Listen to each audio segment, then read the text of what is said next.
Hey guys, welcome back to my drama explainer. 7 വർഷം മുന്നേ നടന്ന ഒരു ഫ്ലാഷ് ബാക്ക് കാണിച്ചുകൊണ്ടാണ് 5ാമത്തെ എപ്പിസോഡ് സ്റ്റാർട്ട് ചെയ്യുന്നത്. മിന്നിയൊക്കെ ട്രാൻസ്ഫർ ആയതിന്റെ ആദ്യ ദിവസം തന്നെ അവളെ നൈറ്റ് ഡ്യൂട്ടി ഏറ്റെടുത്തിരിക്കുവാണ്. ആ കാര്യം പറഞ്ഞ് അവളുടെ കൊളീഗ് അവളെ പ്രശംസിക്കുകയും ചെയ്യുന്നുണ്ട്. മിന്നിയൊക്കെ ഇവിടെ അത്ര വലിയ കേസൊന്നും ഉണ്ടാവാറില്ലാന്ന് ഞാൻ കേട്ടിട്ടുണ്ട് എന്ന് പറയുന്നതും കൊളീഗ് ദയവ് ചെയ്ത് അത് മാത്രം പറയരുത്, എപ്പോഴൊക്കെ കേസ് ഉണ്ടാവാറില്ല എന്ന് പറഞ്ഞിട്ടുണ്ടോ അപ്പോഴൊക്കെ എന്തേലും പ്രശ്നം ഉണ്ടാവാറുണ്ട്, അതുകൊണ്ട് കേസൊന്നും ഇല്ലാന്ന് പറയരുത് എന്ന് റിക്വസ്റ്റ് ചെയ്യുന്നു. ആ കാര്യം പറഞ്ഞ ഒരു മിനിറ്റ് പോലും കഴിയുന്നില്ല, അതിനു മുന്നേ ക്രൈം നടന്നു എന്ന് റിപ്പോർട്ട് കിട്ടുവാണ്. സോ അവര് രണ്ടുപേരും ക്രൈം സീനിലേക്ക് പോകുന്നു. അങ്ങനെ ഫസ്റ്റ് ഡേ തന്നെ ക്രൈം സീനിലേക്ക് എത്തുന്ന മിന്നിയൊക്കെ കാണുന്നത് ഒരു ഡെഡ് ബോഡിയാണ്. ഫേസ് കാണുന്നില്ല, കൈയാണ് കാണുന്നത്. കുറ്റവാളി എന്ന് സംശയം തോന്നിയ ആളെ പോലീസ് അറസ്റ്റ് ചെയ്ത് കൊണ്ടുവരുന്നുണ്ട്. അയാളുടെ ഫേസ് കാണുന്നതും മിന്നിയൊക്കെ ഷോക്കായി പോകുവാണ്. ഷോക്ക് ആവുന്നു എന്ന് മാത്രമല്ല, അയാൾ തന്നെ കാണാതിരിക്കാൻ വേണ്ടി മിന്നിയൊക്കെ ശ്രമിക്കുകയും ചെയ്യുന്നുണ്ട്. അറസ്റ്റ് ചെയ്യപ്പെട്ട സസ്പെക്ട് ഡ്രഗ് യൂസ് ചെയ്തിട്ടുണ്ടായിരുന്നു. അതിനുശേഷം ഒരു സ്ത്രീയെ കുത്തി കൊല്ലുകയായിരുന്നു. ഇതൊക്കെ കാണുന്ന മിന്നിയൊക്കെ എന്ത് ചെയ്യണമെന്ന് അറിയാൻ പാടില്ലാത്ത അവസ്ഥയിൽ നിൽക്കുവാണ്. അവൾ ഇത്രയ്ക്ക് ഹെൽപ്ലെസ് ആയി നിൽക്കാൻ കാരണം സസ്പെക്ട് അവളുടെ ബ്രദറാണ്. യൂസ് ചെയ്ത ഡ്രഗിന്റെ ഹാങ് ഓവർ മാറുന്നതും ബ്രദർ അവളോട് ഇതൊന്നും ഞാനല്ല ചെയ്തത്, കേസ് അന്വേഷിച്ചാൽ നിനക്കത് കണ്ടുപിടിക്കാൻ പറ്റില്ലേ എന്ന് ചോദിച്ച് നീ എന്നെ ഇങ്ങനെ നോക്കുന്നേ, ഞാനാണ് അവളെ കൊന്നതെന്നാണോ നീ വിചാരിക്കുന്നേ, ഞാൻ എന്തിനാ അത് ചെയ്യുന്നേ എന്ന് ഷൗട്ട് ചെയ്തുകൊണ്ട് ചോദിക്കുന്നു. മിന്നുക്ക് മരിച്ച വിക്ടിമിന്റെ ബോഡിയിലും കൊല്ലാൻ ഉപയോഗിച്ച കത്തിയിലും നിന്റെ ഫിംഗർ പ്രിന്റ് ഉണ്ട്, നീ ഡ്രഗും യൂസ് ചെയ്തിട്ടുണ്ടായിരുന്നു, അത് മാത്രമല്ല ഇതിനു മുന്നും മോഷ്ടിച്ചത് കാരണം നീ ജയിലിൽ കിടന്നിട്ടുണ്ടായിരുന്നില്ലേ, അതായത് നിനക്ക് ക്രിമിനൽ റെക്കോർഡ് ഉണ്ടെന്നാണ് അർത്ഥം. ഇത്രയൊക്കെ തെളിവുകളുള്ള സ്ഥിതിക്ക് ഞാൻ അന്വേഷിച്ചാലും നീ തന്നെയാണ് കുറ്റവാളി എന്നേ പറയത്തുള്ളൂ എന്നെല്ലാം പറഞ്ഞ് പിന്നെ നീ ചോദിച്ചില്ലേ നീ എന്തിനാ ഇത് ചെയ്യുന്നേന്ന്, അത് തന്നെയാണ് എനിക്കും ചോദിക്കാനുള്ള, എന്നോടും അമ്മയോട് നീ എന്തിനാ ഇത് ചെയ്യുന്നേ എന്ന് ഷൗട്ട് ചെയ്തുകൊണ്ട് ചോദിക്കുന്നു. തെളിവുകളെല്ലാം എതിരായതുകൊണ്ട് തന്നെ കൊലക്കുറ്റത്തിന് അവളുടെ ബ്രദറിനെ പോലീസ് അറസ്റ്റ് ചെയ്യുകയും ചെയ്യുന്നു. അവളുടെ ബ്രദർ കൊന്നത് ജോങ്വുവിന്റെ ഫിയാൻസിയെ ആയിരുന്നു കേട്ടോ. അങ്ങനെ അന്ന് നൈറ്റാണ് ജോങ്വു വന്ന് നീ എന്തിനാ അത് ചെയ്തേന്ന് ചോദിച്ച് പ്രശ്നം ഉണ്ടാക്കുന്നതും ബ്രദറിന്റെ മാസ്ക് കഴിക്കുന്നതും റിപ്പോർട്ടേഴ്സ് ഫോട്ടോ എടുക്കുന്നതും എല്ലാം. ഈ ഒരു കാഴ്ച ദൂരെ നിന്നാണെങ്കിലും മിന്യൊക്കെ കാണുകയും ചെയ്തിട്ടുണ്ടായിരുന്നു. ജോങ്വുവിന്റെ ഫിയാൻസിയെ കൊന്ന കുറ്റത്തിന് ജയിലിലായ ബ്രദറാണ് ഇപ്പൊ മിന്യോക്കിന്റെ മുന്നിലുള്ളത്. മിന്യോക്ക് നീ എന്താ ഇവിടെ ചെയ്യുന്നേ, നീ എന്തിനാ വിക്ടിമായ ജോങ്വുവിനെ ഫോളോ ചെയ്യുന്നേ എന്ന് ചോദിക്കുന്നു. ജോങ്വു കാരണമല്ല എന്റെ ലൈഫ് ഇതുപോലെ നശിച്ചു പോയത്, സോ അവൻ എങ്ങനെയാ ജീവിക്കുന്നതെന്ന് കാണാൻ എനിക്ക് നല്ല ആഗ്രഹം ഉണ്ടായിരുന്നു, അതുകൊണ്ടാണ് ഞാൻ അവനെ ഫോളോ ചെയ്തത്. അവൻ കാരണമാണ് ഞാൻ ന്യൂസിലെ ഹെഡ്ലൈൻ ആയത്, ഞാൻ മരിക്കേണ്ട ഒരുത്തനാണെന്ന് എല്ലാവരും പറയാൻ കാരണം അവനാണ്. പ്രോസിക്യൂട്ടേഴ്സും കോടതിയും പോലീസും ഒന്നും ഞാൻ പറഞ്ഞ കാര്യങ്ങൾ വിശ്വസിച്ചില്ല, നിന്നോടും പറഞ്ഞിട്ട് ഒരു കാര്യവും ഇല്ല, നീയും അവരുടെ കൂട്ടത്തിൽ പെട്ടതാണ് എന്ന് പറഞ്ഞ് ബ്രദർ അവിടുന്ന് പോകാൻ നിൽക്കുവാണ്. ജയിലിൽ നിന്ന് പുറത്തിറങ്ങിയതും വിക്ടിമിനെ ഫോളോ ചെയ്യാൻ തുടങ്ങിയത് കാരണം മിന്യൊക്കെ ബ്രദറിനെ അറസ്റ്റ് ചെയ്യാനാണ് ട്രൈ ചെയ്യുന്നത്. എന്നാ ബ്രദർ എനിക്ക് കുറച്ചുകൂടെ ടൈം വേണം, ഞാനൊരു കാര്യം പ്രിപ്പയർ ചെയ്തുകൊണ്ടിരിക്കുവാണ് എന്ന് പറഞ്ഞു പോകുന്നു. പോയി എന്ന് പറയാൻ പറ്റില്ല, ഈ സമയത്താണ് അവന്റെ പോക്കറ്റിലുള്ള കത്തി മിന്യൊക്കെ ശ്രദ്ധിക്കുന്നത്. അത് ഉപയോഗിച്ച് ജോങ്വുവിനെ ഉപദ്രവിക്കാനുള്ള സാധ്യതയുള്ളത് കൊണ്ട് തന്നെ അതിനു വേണ്ടിയുള്ള പിടിവലിയാണ് പിന്നീട് നടക്കുന്നത്. ഇതിനിടയിൽ മിന്യൊക്കിന്റെ കൈക്ക് മുറിവ് പറ്റുന്നുണ്ട്. അത് അവൻ പ്രതീക്ഷിക്കാത്ത കാര്യമായിരുന്നു. ആദ്യം ഒന്ന് ടെൻഷൻ ആയെങ്കിലും പിന്നീട് അത് കെയർ ചെയ്യാതെ പോകുവാണ് അവൻ ചെയ്യുന്നത്. ഈ സമയത്ത് ജോങ്വു മിന്യൊക്കിന്റെ അടുത്തേക്ക് എത്തുന്നു. തന്നെ അറ്റാക്ക് ചെയ്യാൻ ശ്രമിച്ച ആളുടെ മുഖം കണ്ടോന്ന് അവൻ ചോദിക്കുന്നുണ്ട്. നിന്റെ ഗേൾഫ്രണ്ടിനെ കൊന്നത് എന്റെ ബ്രദറായിരുന്നു, എന്റെ ബ്രദറാണ് ഇപ്പൊ നിന്നെ അറ്റാക്ക് ചെയ്യാൻ ശ്രമിച്ചുകൊണ്ടിരിക്കുന്നത് എന്നത് കാഷ്വൽ ആയിട്ട് പറയാൻ പറ്റുന്ന ഒരു കാര്യമല്ലല്ലോ. സോ അവൾ ഇതിനെ ആൻസർ ചെയ്യുന്നില്ല. ഈ സമയത്താണ് മിന്യൊക്കിന്റെ കയ്യിലായ മുറിവ് ജോങ്വു ശ്രദ്ധിക്കുന്നത്. അവൻ കൺസേൺ ആയിക്കൊണ്ട് ആ മുറിവ് നോക്കുന്നു. എന്നാൽ അതൊന്നും ട്രീറ്റ് ചെയ്യാൻ പറ്റിയ ഒരു അവസ്ഥയിലല്ല മിന്യൊക്കെ ഉള്ളത്. സോ അവൾ പെട്ടെന്ന് തന്നെ അവിടുന്ന് പോകുവാണ് ചെയ്യുന്നത്. അവള് കാറിലേക്ക് കയറുന്നതിന് മുന്നും ജോങ്വു ആ മുറിവ് നോക്കിക്കൊണ്ട്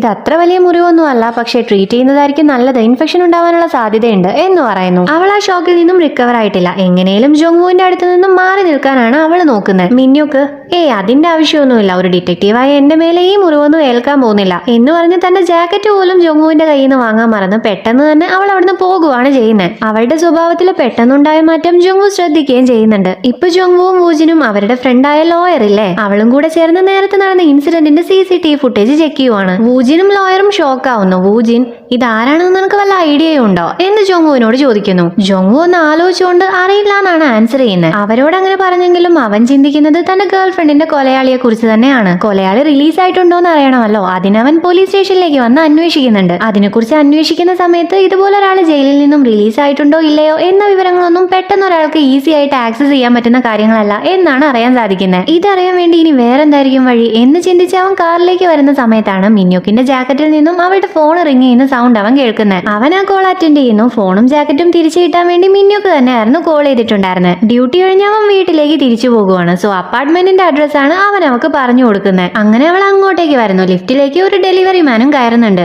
അവൻ ഫോണില് ഡെലിവറി ലേറ്റ് ആയതിന് അവന് നിനക്ക് ഡെലിവറി ഫീ തന്നില്ലേ, അത് നീ ആയതുകൊണ്ടാ, ഞാനെങ്ങാനും ആവണമായിരുന്നു അവരെ കൊന്നേനെ എന്നെല്ലാം ആരോടോ സംസാരിക്കുന്നുണ്ട്. മിന്യൊക്കെ അത് കാര്യമാക്കുന്നില്ല. നേരെ ജോങ്വുവിന്റെ റൂമിലേക്ക് പോകുന്നു. ജോങ്വു അവളെ കാണുന്നതും നിന്റെ കൈ എങ്ങനെയുണ്ട്, ഓക്കെ ആണോ എന്നാണ് ചോദിക്കുന്നത്. കുഴപ്പമൊന്നുമില്ല എന്ന് മിന്യൊക്കും പറയുന്നു. ജോങ്വു നിന്റെ കൈ ഞാൻ ഫ്രീ ആയിട്ട് ട്രീറ്റ് ചെയ്ത് തരാം, പക്ഷേ അതിന് പകരമായിട്ട് നീ എനിക്കൊരു ഉപകാരം ചെയ്തു തരുമോ? ഒരാൾ എവിടെയാണെന്ന് എനിക്ക് അറിയണം, അത് എന്നെ കൊണ്ട് മാത്രം പറ്റുന്ന കാര്യമല്ല, പോലീസ് സപ്പോർട്ട് വേണമായിരുന്നു എന്ന് പറയുന്നു. അവൾ അതിനൊരു റിപ്ലൈ കൊടുക്കുന്നതിന് മുന്നേ തന്നെ ആരോ കരയുന്ന സൗണ്ട് കേൾക്കുവാണ്. പിന്നെ അവിടെ ചുമ്മാ നോക്കി നിൽക്കില്ലല്ലോ, നേരെ അങ്ങോട്ടേക്ക് ഓടുന്നു. ലിഫ്റ്റിൽ അവളുടെ കൂടെ ഒരു ഡെലിവറി മാൻ ഉണ്ടായിരുന്നില്ലേ, അവനാകെ പരിഭ്രാന്തിയോടെ പുറത്തേക്ക് ഓടുന്നുണ്ട്. മിന്നൊക്കെ അവനെ ഫോളോ ചെയ്യുന്നില്ല, പകരം ശബ്ദം കേട്ട ഭാഗത്തേക്കാണ് പോകുന്നത്. അവിടെ ഒരു ബോയ് പരിക്ക് പറ്റി നിലത്ത് കിടക്കുന്നുണ്ട്. എന്തു പറ്റിയതാണെന്ന് മിന്നൊക്കെ ചോദിക്കുന്ന സമയം കൊണ്ട് ജോങ്വോ അങ്ങോട്ടേക്ക് വരുന്നു. കൂടെയുള്ള ഗേൾ ഡെലിവറി മാൻ ചെയ്തതാണെന്ന് പറയുന്നതും മിന്നൊക്കെ പിന്നീട് ടൈം വേസ്റ്റ് ചെയ്യുന്നില്ല, നേരെ പുറത്തേക്ക് ഓടുവാണ് ചെയ്യുന്നത്. ഗേൾ ആംബുലൻസിനും പോലീസിനും ഒക്കെ കോൾ ചെയ്യുന്ന സമയം കൊണ്ട് ജോങ്വോ പരിക്ക് പറ്റിയ പയ്യന് ഫസ്റ്റ് എയ്ഡ് കൊടുക്കുകയും ചെയ്യുന്നുണ്ട്. ഇവിടെ രക്ഷപ്പെടാൻ ശ്രമിച്ച ഡെലിവറി മാനെ മിന്നൊക്കെ അറസ്റ്റ് ചെയ്യുകയും ചെയ്യുന്നുണ്ട്. ആ പയ്യന്റെ ഗാർഡിയൻ അവനെ പ്ലാസ്റ്റിക് സർജറി ക്ലിനിക്കിലേക്ക് കൊണ്ടുപോകാനാണ് പറയുന്നത്. എന്നാൽ നേരം ഒരുപാട് വൈകിയത് കൊണ്ട് തന്നെ ഒരു ക്ലിനിക്കിലും ഡോക്ടേഴ്സ് അവൈലബിൾ അല്ല. ഇത് കേട്ട് ജോങ്വോ പാരാമെഡിക്സിനോട് ഈ സമയത്ത് പ്ലാസ്റ്റിക് സർജറി ക്ലിനിക്സ് ഒന്നും ഉണ്ടാവാനുള്ള സാധ്യതയില്ല, സോ എന്റെ ഹോസ്പിറ്റലിലേക്ക് കൊണ്ടുവന്നേക്ക് എന്ന് പറയുന്നു. ഇപ്പൊ ഇൻവെസ്റ്റിഗേഷനും സ്റ്റാർട്ട് ചെയ്തിട്ടുണ്ട്. ആ ഗേളിനെയാണ് ആദ്യമേ ക്വസ്റ്റ്യൻ ചെയ്യുന്നത്. അവള് ഞാൻ ഫുഡ് ഓർഡർ ചെയ്തിട്ടുണ്ടായിരുന്നു, അതിന്റെ ഡെലിവറി ഫീ കൊടുക്കുന്ന സമയത്ത് അറിയാതെ എന്റെ കയ്യിൽ നിന്ന് പണം താഴെ വീണുപോയി, അതാണ് അവനെ ദേഷ്യം പിടിപ്പിച്ചതെന്ന് തോന്നുന്നു. അവൻ പെട്ടെന്ന് വീട്ടിലേക്ക് ഇടിച്ചു കയറി വന്നു. ഞാൻ ഡെലിവറി ചെയ്യുന്നത് കൊണ്ടാണോ നീയൊക്കെ എന്നെ കുറച്ച് കാണുന്നതെന്ന് ചോദിച്ച് അവൻ എന്നെ ഉപദ്രവിക്കാൻ തുടങ്ങി. ഇത് കണ്ടുകൊണ്ടായിരുന്നു മിൻജെ അങ്ങോട്ടേക്ക് വന്നത്. മിൻജയും ഡെലിവറി ഗായും തമ്മിൽ അടിയായി. മിൻജെ മിററിലേക്ക് ഇടിച്ച് അവിടുന്ന് താഴേക്ക് വീഴുമായിരുന്നു. ഗ്ലാസ് എല്ലാം അവന്റെ മേലേക്കായിരുന്നു പൊട്ടി വീണ് എന്ന് പറയുന്നു. മിന്നിയൊക്കെ പരിക്ക് പറ്റിയ മിൻജെ എന്ന പയ്യനും അവളും തമ്മിലുള്ള റിലേഷൻ ചോദിക്കുന്നുണ്ട്. കസിൻ ആണെന്നാണ് അവൾ അതിന് റിപ്ലൈ കൊടുക്കുന്നത്. എന്നാൽ ഡെലിവറി ഗായോട് ക്വസ്റ്റ്യൻ ചോദിക്കുന്ന സമയത്ത് അവൻ ഒരു തെറ്റും ചെയ്തിട്ടില്ല എന്നാണ് പറയുന്നത്. ഞാൻ വീട്ടിലേക്ക് കയറിയപ്പോഴേ അവൻ അതുപോലെ കിടക്കുമായിരുന്നു. അവരെന്നെ കുറ്റപ്പെടുത്താനാ ശ്രമിക്കുന്നത്, ഞാനല്ല തെറ്റ് ചെയ്തേ.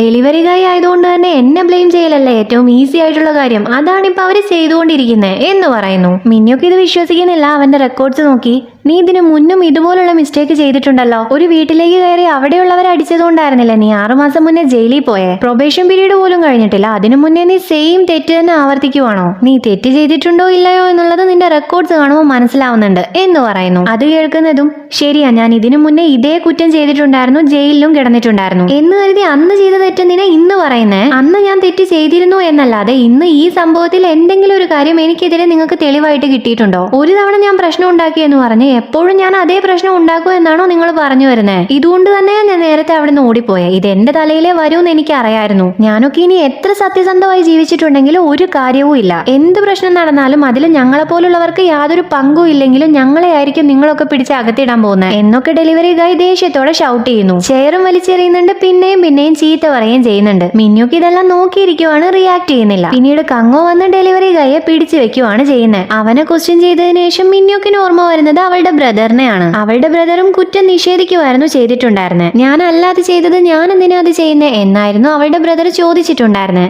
അതുപോലെ തന്നെയാണ് ഇപ്പൊ ഈ ഡെലിവറി ഗായും ബിഹേവ് ചെയ്യുന്നത് എന്ന് മിന്നിയൊക്കെ ഓർക്കുന്നു. ഇവിടെ ഹോസ്പിറ്റലിൽ ജോങ്വോ മിൻജയെ ട്രീറ്റ് ചെയ്ത് കഴിഞ്ഞിട്ടുണ്ട്. വലിയ പ്രശ്നങ്ങളൊന്നുമില്ല, എന്ന താടിയുടെ ഭാഗത്തെ മുറിവ് കുറച്ച് ഡീപ്പാണ്. കൂടാതെ ഒരു സർജറിയുടെ ആവശ്യവും ഉണ്ട്, അതുകൊണ്ട് അഡ്മിറ്റ് ചെയ്തേക്കുവാണ്. മിൻജയുടെ മുഖത്ത് മാത്രമല്ല പാടുകളുള്ളത്, അവന്റെ കയ്യിലും വേറെ പാടുകളുണ്ട്. അത് ജോങ്വോ ശ്രദ്ധിക്കുന്നുണ്ട്. അടി കൊണ്ടതിനു ശേഷം ഉണ്ടാവുന്ന പാടുകളാണെന്ന് അവന് മനസ്സിലാവുകയും ചെയ്യുന്നുണ്ട്. അതിനെക്കുറിച്ച് ആലോചിച്ചാണ് അവൻ റൂമിന് വെളിയിലേക്ക് വരുന്നത്. അവിടെ മിൻജയുടെ കസിൻ ജോങ്വോനെ വെയിറ്റ് ചെയ്ത് നിൽക്കുന്നുണ്ട്. അവന് ഓക്കെ ആണോ, മുഖത്തിന് കുഴപ്പമൊന്നുമില്ലല്ലോ എന്ന് കൺസേൺ ആയിക്കൊണ്ട് ചോദിക്കുന്നു. വലിയ പ്രശ്നങ്ങളൊന്നുമില്ല, പക്ഷേ ഒരു സർജറിയുടെ ആവശ്യമുണ്ട് എന്ന് കരുതി ടെൻഷൻ ആവേണ്ട ആവശ്യമൊന്നുമില്ല, അത്ര കോംപ്ലിക്കേറ്റഡ് അല്ല എന്നാണ് അവൻ പറയുന്നത്. കസിൻ പാരാമെഡിക്സ് അവൻ ഇങ്ങോട്ടേക്ക് കൊണ്ടുവന്ന സമയത്ത് കെയർലെസ് ആയിട്ടാണ് ട്രീറ്റ് ചെയ്തതെന്ന് തോന്നുന്നു, അത് കാരണം ആയിരിക്കോ ഇനി അവന്റെ അവസ്ഥ വഷളായേ എന്ന് ചോദിക്കുന്നുണ്ട്. അങ്ങനെയൊക്കെ സംഭവിക്കാനുള്ള സാധ്യതയുണ്ടോ എന്ന് ചോദിച്ചു ജോങ്വോ കസിന്റെ ബിഹേവിയറും ഒന്ന് നോക്കിക്കൊണ്ട് അവിടുന്ന് പോകുന്നു.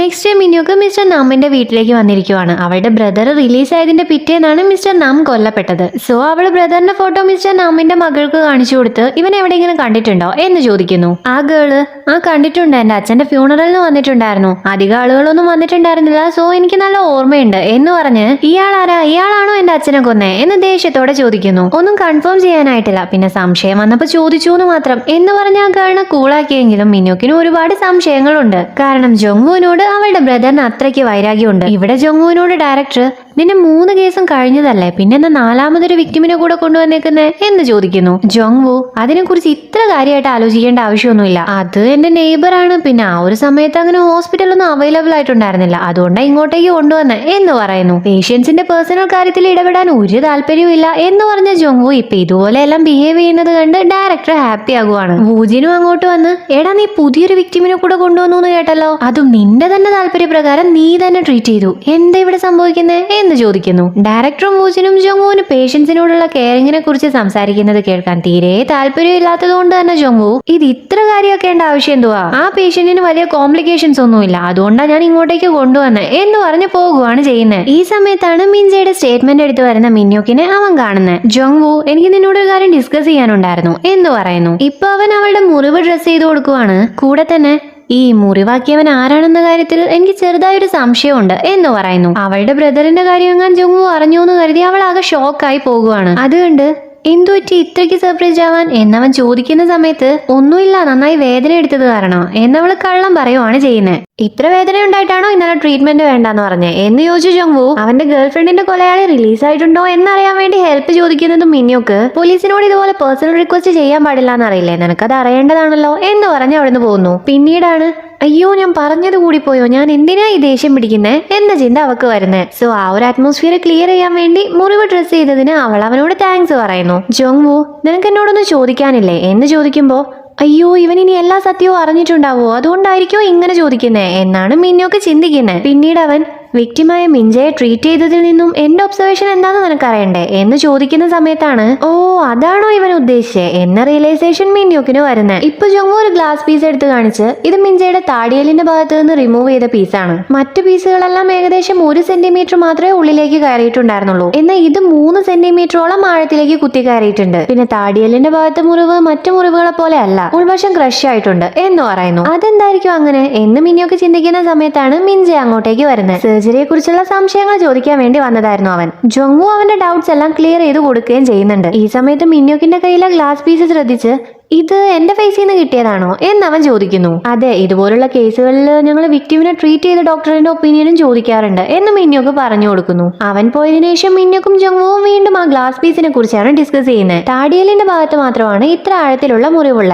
മാത്രമല്ല ഇത്ര ആഴത്തിലേക്ക് കയറി പോകണമെങ്കിൽ എക്സ്റ്റേണൽ ആയിട്ട് കൂടുതൽ ഫോഴ്സ് യൂസ് ചെയ്താലേ സംഭവിക്കത്തുള്ളൂ എന്നാണ് ജോങ്വൂവിന്റെ അഭിപ്രായം. സോ മിന്യോക്ക് നേരെ മിൻജയുടെ ഫ്ലാറ്റിലേക്ക് വരുന്നു. അവിടെ മുഴുവൻ നോക്കുന്ന സമയത്ത് ഒരു കാര്യം മിന്യോക്കിന് സ്ട്രേഞ്ച് ആയിട്ട് തോന്നുവാണ്. സോ അവള് പെട്ടെന്ന് തന്നെ ഫോൺ എടുത്ത് നോക്കി കോൾ ചെയ്യുന്നു. ഡെലിവറി ഗായിയെ കോടതിയിൽ ഹാജരാക്കുന്നത് എപ്പോഴാണെന്നാണ് അവൾ ആദ്യമേ ചോദിക്കുന്നത്. ഉച്ചയ്ക്ക് ശേഷമാണെന്ന് അവൻ പറയുന്ന സമയത്ത് പെട്ടെന്ന് തന്നെ മിൻജയും അവന്റെ കസിനും തമ്മിലുള്ള റിലേഷൻ എന്താണെന്ന് കണ്ടുപിടിക്കണം എന്നാണ് മിന്യോക്ക് പറയുന്നത്. അവർക്ക് അവരുടെ റിലേഷനിൽ സംശയം തോന്നാൻ കാരണം ആ വീട്ടിലുണ്ടായിരുന്ന കുറച്ച് ഫോട്ടോസ് ആയിരുന്നു കേട്ടോ. ഇവിടെ ഹോസ്പിറ്റലിൽ വൂജിന് ഒരു പേഷ്യന്റിന്റെ ഫാറ്റ് റിമൂവൽ സർജറി ചെയ്തിട്ടുണ്ടായിരുന്നു. സർജറി ഒക്കെ സക്സസ്ഫുൾ ആയിട്ട് കഴിയുന്നുണ്ട്. ഇനി എന്തൊക്കെ കാര്യങ്ങളാണ് ഞാൻ ശ്രദ്ധിക്കേണ്ടത് എന്ന കാര്യം പേഷ്യന്റ് നഴ്സിനോട് ചോദിക്കുകയും ചെയ്യുന്നുണ്ട്. നഴ്സ് എല്ലാ കാര്യവും പറഞ്ഞു കൊടുത്ത് അവിടുന്ന് പോകുന്നു. ഈ സമയത്താണ് മിൻജയുടെ കസിൻ ഓപ്പറേഷൻ കഴിഞ്ഞ മിൻജയെയും കൊണ്ട് റൂമിലേക്ക് പോകുന്നത് വൂജിന്റെ പേഷ്യന്റ് കാണുന്നത്. അവന് കണ്ടത് അവരെ തന്നെയാണെന്ന് വിശ്വാസം വരുന്നില്ല, ഒരുപാട് സംശയങ്ങളും തോന്നുവാണ്. അവര് റൂമിലേക്ക് കയറുന്നതും അവൻ റൂമിന്റെ പുറത്ത് പോയി അവരെന്താണ് സംസാരിക്കുന്നതെന്ന് കേൾക്കുകയും ചെയ്യുന്നുണ്ട്. കൂടുതലൊന്നും കേൾക്കാൻ പറ്റുന്നില്ല. അതിനു മുന്നേ ജോങ്വൂ അങ്ങോട്ടേക്ക് വന്ന് ഇവിടെ എന്താ ചെയ്യുന്നത് എന്ന് അവനോട് ചോദിക്കുന്നു. വൂജിന്റെ പേഷ്യന്റ് ടെൻഷനായി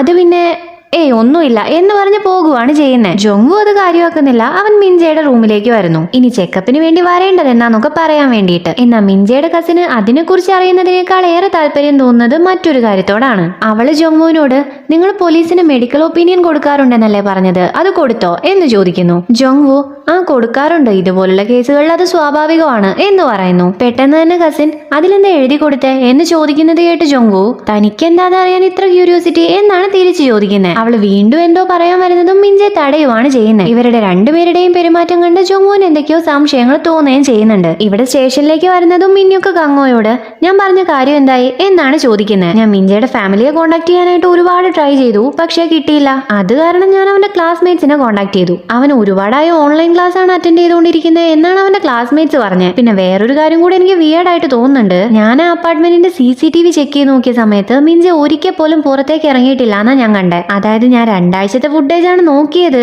ആ 2 ആഴ്ചയിൽ ഒരിക്കൽ പോലും അവൻ വെളിയിലേക്ക് വന്നിട്ടില്ല. അങ്ങനെ സംഭവിക്കാനുള്ള സാധ്യതയൊക്കെ ഉണ്ട്, പക്ഷെ എന്നാലും എന്ന് പറയുന്നു. മിന്യോക്കിന് ഇത് കേൾക്കുന്നതും കൂടുതൽ ഡൗട്ട് തോന്നുവാണ്. മിൻജയുടെ ഫാമിലിയെ കിട്ടുന്നത് വരെ കോൺടാക്ട് ചെയ്യേ എന്നവൾക്ക് അങ്ങോയോട് പറഞ്ഞ് പെട്ടെന്ന് തന്നെ വെളിയിലേക്ക് ഇറങ്ങുന്നു. അതിന്റെ ഇടയിൽ ആ കേസിന്റെ പ്രോസിക്യൂട്ടറെയും കോൺടാക്ട് ചെയ്യുന്നുണ്ട്. ഡെലിവറി ഗായെ കോടതിയിൽ ഹാജരാക്കുന്നതിന് മുന്നേ നമുക്ക് മീറ്റ് ചെയ്ത് സംസാരിക്കണം എന്നാണ് അവൾ പ്രോസിക്യൂട്ടറോട് പറയുന്നത്. ഇവിടെ ജോങ്വൂ മിൻജയുടെയും അവന്റെ കസിന്റെയും കാര്യം തന്നെയാണ് ആലോചിച്ചുകൊണ്ടിരിക്കുന്നത്. അവരെന്തോ മറച്ചു പിടിക്കാൻ ഒളിപ്പിക്കാൻ ട്രൈ ചെയ്യുന്നത് പോലെയാണ് ജോങ്വുവിന് തോന്നുന്നത്. കൂടെ മിൻജയുടെ കസിൻ ഒത്തിരി നേരം എന്തോ കേട്ടോണ്ടിരിക്കുന്നതും ജോങ്വു ശ്രദ്ധിച്ചിട്ടുണ്ടായിരുന്നു. അവരുടെ പെരുമാറ്റത്തെ കുറിച്ച് വീണ്ടും വീണ്ടും ആലോചിച്ചുകൊണ്ടിരിക്കുന്നതും മിൻജെ സർജറിയെ കുറിച്ച് ചോദിക്കാൻ വേണ്ടി റൂമിലേക്ക് വന്നത് ജോങ്വുവിന് ഓർമ്മ വരുന്നു. അതുപോലെ മിൻജയ്ക്ക് അങ്ങോട്ടേക്ക് വരേണ്ട ഒരാവശ്യവും ഉണ്ടായിരുന്നില്ല. കാരണം ഇൻസ്ട്രക്ഷൻസ് ഒക്കെ റൂമിലേക്ക് ചെന്ന് പറഞ്ഞു കൊടുക്കാറാണ് പതിവ്. എന്നിട്ടും അവൻ അങ്ങോട്ടേക്ക് വന്നു എന്ന കാര്യത്തിൽ സംശയം തോന്നുന്ന ജോങ്വു ആ ടേബിൾ മൊത്തം സെർച്ച് ചെയ്യുവാണ്. അവന്റെ സംശയം തെറ്റുന്നില്ല. അവർ സംസാരിക്കുന്നതെല്ലാം റെക്കോർഡ് ചെയ്ത് കേൾക്കാൻ വേണ്ടിയിട്ടുള്ള ഡിവൈസ് അവന്റെ ടേബിളിന്റെ അടിയിലായിട്ട് മിൻജയെ ഒട്ടിച്ചു വെച്ചിട്ടുണ്ടായിരുന്നു. അതങ്ങനെ വെറുതെ വിടാൻ പറ്റുന്ന ഒരു കാര്യമല്ലല്ലോ. സോ അവൻ നേരെ മിൻജെ കിടന്ന റൂമിലേക്ക് പോയി നോക്കുവാണ്. എന്നാൽ അവർ ഡിസ്ചാർജ് ആയി പോയിട്ടുണ്ട്. സോ അവൻ നേരെ വരുന്നത് വൂജിന്റെ പേഷ്യന്റിന്റെ അടുത്തേക്കാണ്. ഇവിടെ കങ്ങോ മിൻജയുടെ അച്ഛനെ കോൺടാക്ട് ചെയ്തിട്ടുണ്ട്. മിൻജയെ കുറിച്ച് ചോദിക്കുന്ന സമയത്ത് അവൻ ബോർഡിംഗ് സ്കൂളിലാണെന്നും ഫോൺ യൂസ് ചെയ്യാൻ ലിമിറ്റേഷൻസ് ഉള്ളത് കാരണം ഞങ്ങൾ സംസാരിച്ചിട്ട് ഒരുപാട് കാലമായെന്നുമാണ് അച്ഛൻ റിപ്ലൈ കൊടുക്കുന്നത്. കങ്ങോ മിൻജയുടെ കസിനെ കുറിച്ച് ചോദിക്കുന്ന സമയത്ത്